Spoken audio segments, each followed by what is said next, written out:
আমার বড় আপু ফারজানা দেখতে অনেক সুন্দরী ছিল। আমার আপুর বিয়ের ১ মাস পর দুলাভাই বিদেশ চলে যান।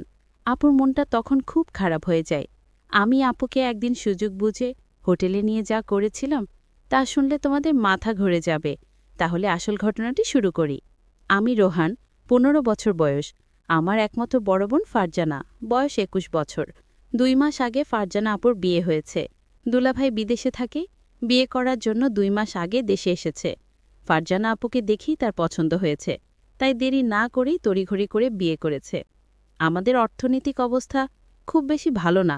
বাবা একটা ছোট বেসরকারি প্রতিষ্ঠানে কাজ করেন। ঢাকায় শহরে থাকা খাওয়ার খরচ সামলানো কঠিন, তাই দুলাভাইয়ের মতো একটা ভালো ছেলেকে পেয়ে বাবা আর মা কোনো দেরি করতে চায়নি। ফারজানা আপু বিয়েতে খুব খুশি ছিল, কিন্তু দেখতে দেখতে ৩ মাস পার হয়ে গেল আর দুলাভাইয়ের বিদেশ যাওয়ার সময় হয়ে গেল। বিয়ের ২ মাসের মধ্যেই স্বামী বিদেশে চলে যাবে, তাই ফারজানা আপু ভীষণভাবে ভেঙে পড়ল। তাই দুলাভাই সিদ্ধান্ত নিল যে ১ বছর পরেই দুলাভাই দেশে ফিরে আসবে, আর এই ১ বছর ফারজানা আপু তার বাপের বাড়িতেই থাকবে। দুলাভাইয়ের বাড়ি ঈশ্বরগঞ্জ জেলাতে। তাই বিদেশে যাওয়ার ১ সপ্তাহ আগেই ফারজানা আপুকে সাথে নিয়ে ঢাকাতে আমাদের বাসায় চলে আসলো। ফারজানা আপু আর দুলাভাই আসাতে বাবা মা আমরা সবাই খুব খুশি হলাম। ফারজানা আপু আর দুলাভাইয়ের সাথে আমি খুব আনন্দের সাথে সময় কাটাতে লাগলাম। আমাকে দেখে আপু একটা মুচকি হাসি দিল। আপুর মুচকি হাসিতে আমার সাহস আরও বেড়ে গেল। আমি আপুকে বললাম, আপু, তুমি আমাকে দেখে হাসছো কেন? আপু বলল, ভাইরে, এটা তো হাসি না, এটা আমার অন্তরের কান্না। আমি জিজ্ঞেস করলাম, কেন আপু, কি হয়েছে? আপু বলল, তোর দুলাভাই বিদেশ চলে যাবে, এই কষ্টে আমি হাসছি, আর এই হাসির ভেতর লুকিয়ে আছে আমার কান্না। দুলাভাই বিদেশ যাওয়ার আগের রাতে আমি যা দেখলাম তা আমি ভুলতে পারছি না। আপুর রুমে কি হচ্ছিল আমি তা দেখেছিলাম, আর আমি তা এখন ভুলতে পারছি না। গতকালের দৃশ্য আমার মনে পড়তেই আমার ভীষণ ভয় লাগছিল। গতকাল রাতে আপু আমাকে কিছু বলেনি, কিন্তু আজকে আমি আপুর সামনে দাঁড়াবো কিভাবে? আজকে আপু আমাকে কি বলবে? এসব ভাবতে ভাবতে আমার মাথাটা আরও ভারী হয়ে আসছিল।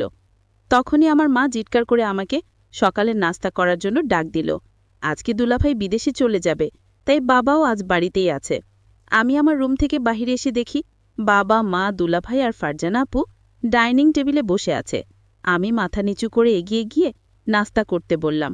আমি ভয় করছিলাম যে কখন যেন ফারজানা আপু গতকাল রাতের প্রসঙ্গ তুলে সবার সামনে আমাকে বকা দিবে, কিন্তু তেমন কিছুই হলো না। ফারজানা আপু একদম স্বাভাবিক ছিল। আপুর আচরণ দেখে মনে হচ্ছিল যেন গতকাল রাতে কিছুই হয়নি। আপুর আচরণ দেখে আমি স্বস্তি পেলাম। দুলাভাই বিদেশে চলে গেল। ফারজানা আপু সারাদিন মন খারাপ করে থাকল। সেদিন রাতে প্রায় 10:30টার দিকে আমি আমার রুম থেকে বাহিরে এসে দেখি ফারজানা আপুর রুমের জানালা খোলা, আর রুমের ভেতরে লাইট জ্বলছে। আমি এগিয়ে গিয়ে আপুর রুমের জানালায় দাঁড়ালাম। জানালার পর্দাটা একটু সরিয়ে দিয়ে দেখলাম আপু বিছানায় বসে বই পড়ছে। আমি জানালায় দাঁড়িয়ে আপুকে দেখলাম। আপুর মনটা ভীষণ খারাপ হয়ে আছে। বই পড়তে পড়তে আপু জানালার দিকে তাকিয়ে দেখল আমি সেখানে দাঁড়িয়ে আছি। আমাকে কিছু না বলে আপু আবার বই পড়তে লাগল। বই পড়তে পড়তে আপু বারবার আমাকে দেখছিল, আর মনে হলো বোন আমার কান্না করছে। আমিও চুপচাপ দাঁড়িয়ে দেখছিলাম। বেশ কিছুক্ষণ পরে আপু বিছানা থেকে নেমে হাতের বইটা টেবিলে রেখে জানালার কাছে আমার সামনে এসে দাঁড়ালো। আপু আমার চোখের দিকে তাকিয়ে বলল, কিরে, কিছু বলবি? আমি থতমত খেয়ে বললাম, আপু, তুমি ঠিক আছো? আপু সুন্দর একটা হাসি দিয়ে বলল, হ্যাঁ, আমি ঠিক আছি। অনেক রাত হয়েছে, এখন রুমে গিয়ে ঘুমিয়ে পড়ো। আমি বললাম, তুমি কি এখনই ঘুমাবা আপু? আপু বলল, হ্যাঁ, তুইও গিয়ে ঘুমিয়ে পড়। আমি বললাম, আগে তুমি শুয়ে পড়ো আপু, তারপরে আমি যাচ্ছি। আপু আর কিছু না বলে একটা মুচকি হাসি দিয়ে রুমের লাইট বন্ধ করে বিছানায় শুয়ে পড়ল। আমিও আমার রুমে এসে শুয়ে পড়লাম, কিন্তু কিছুতেই ঘুম আসছিল না। বারবার আপুর কথা মনে আসছিল। আপু দুলাভাইয়ের জন্য কান্না করছে। সকালে উঠে আবার সবকিছু স্বাভাবিক। দিনের বেলায় আপু কখনো রাতের বিষয় কোনো কথা বলতো না। দিনের আপু আর রাতের আপু যেন সম্পূর্ণ আলাদা। আমিও কখনো দিনের বেলায় রাতের বিষয়ে কোনো কথা বলতাম না। এইভাবেই আমাদের দিন কাটতে লাগলো। দিনের বেলায় আমরা 2 ভাই বোন স্বাভাবিক আচরণ করতাম, কিন্তু প্রতিদিন রাতে আমি আপুর রুমের জানালায় গিয়ে আপুকে দেখতাম। কোনোদিন আপু জেগে থেকে বই পড়ত বা টিভি দেখত, আবার কোনোদিন আমি যাওয়ার আগেই আপুর রুমের লাইট বন্ধ করে ঘুমিয়ে পড়ত। প্রায় 6-7 দিন পরে একদিন রাতে আমি ফারজানা আপুর রুমের জানালায় গিয়ে দেখলাম আপুর রুমের লাইট জ্বলছে, কিন্তু রুমে আপু নাই। আমি রুমের চারিদিকে তাকিয়ে দেখলাম আপু কোথাও নাই। হঠাৎ আপুর রুমের বাথরুমের দরজা খুলে গেল। আপু বাথরুম থেকে বাহির হয়ে আসলো। আমি বললাম, আমার ঘুম আসছে না আপু। আপু বলল, বেশি রাত জাগা শরীরের জন্য ভালো না, যা গিয়ে শুয়ে পড়। পরের দিন আমার বাবা আর মা সারাদিন চাচার বাসায় থাকবে, রাতে ফিরবে। আজকে শুধু আমরা দুই ভাই বোন বাসায় থাকব। তখনই ফারজানা আপু আমার রুমে এসে বলল, কি করছিস রোহান? আমি বললাম, কিছু না আপু, এমনি বসে আছি। আপু বলল, আজকে কি তোর কোনো কাজ আছে? আমি বললাম, না আপু, আমার কোনো কাজ নাই।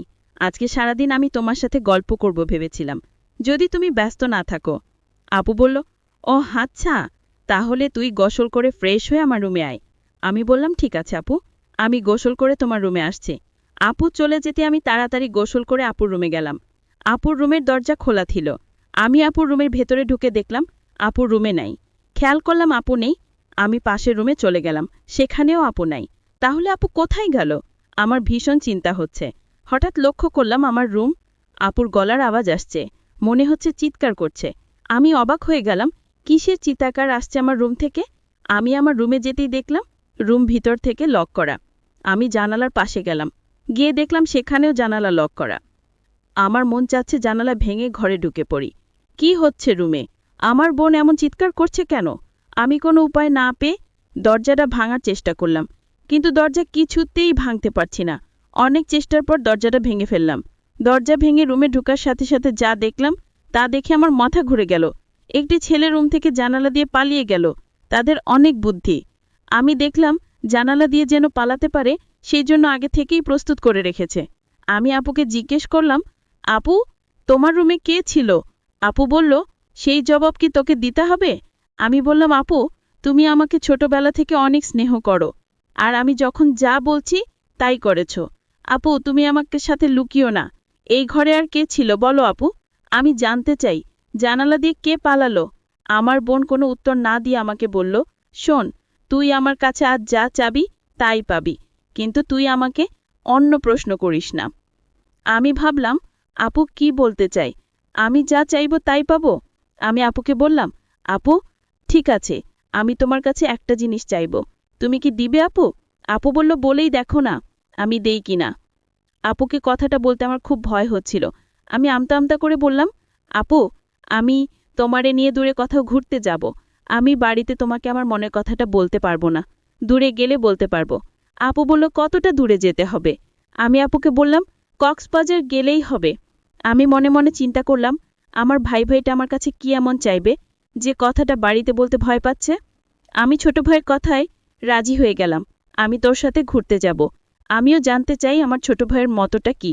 হঠাৎ ছোট ভাই আমাকে ডাক দিয়ে বলল, আপু, আমি যে কথাটা তোমায় বলবো আর আমি তোমার কাছে যা চাইব তা কাউকে বলতে পারবে না, বিষয়টা গোপন রাখতে হবে। প্রমিস? কাউকে বলবো না। তাহলে এখনই বলে ফেল, কি বলবি, আমার কাছে কি চাস? আপু, আমি আগেই বলেছি আমি বাড়িতে বলতে পারবো না, তোমাকে কক্সবাজার নিয়ে তারপর বলবো। ঠিক আছে আমার লক্ষ্মী ভাই, তাহলে চলো আজই আমরা কক্সবাজার চলে যাই। আপুর কথা শুনে আমার খুব আনন্দ লাগছে, আবার অনেক ভয় লাগছে। তাহলে চল কালই আমরা কক্সবাজার চলে যাই। পরের দিন সকালে আমি আর আমার আপুকে নিয়ে কক্সবাজার রওনা দিলাম।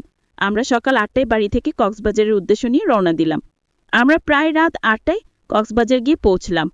সারাদিন গাড়ির জার্নিতে শরীরটা আমার অনেক ক্লান্ত হয়ে গেছে।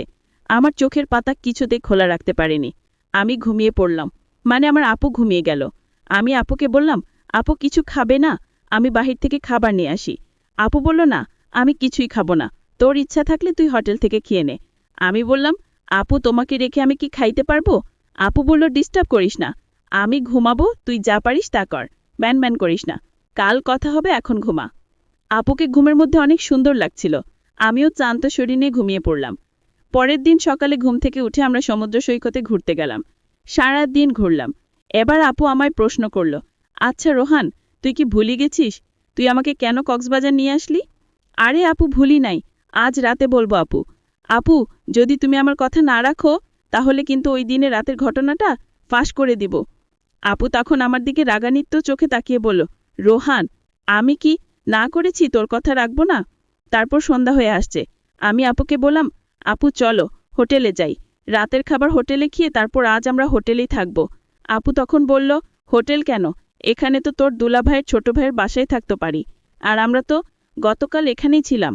আমরা কেন শুধু শুধু অযথা ভাড়া দিয়ে হোটেলে থাকব? আমি বললাম, হোটেল না থাকলে যে আমার মনের কথাটা বলতে পারবো না আপু। আপু তখন বলল, ঠিক আছে, তুই যা বলবি তাই হবে। তারপর আমরা একটা হোটেলে গিয়ে উঠলাম। আমি আপুকে যে কথাটা বলবো সে কথা শুনে আপু কি আমার প্রতি রাগ করবে? আমি এসব চিন্তা করছিলাম। আপু আমায় বলল, রোহান,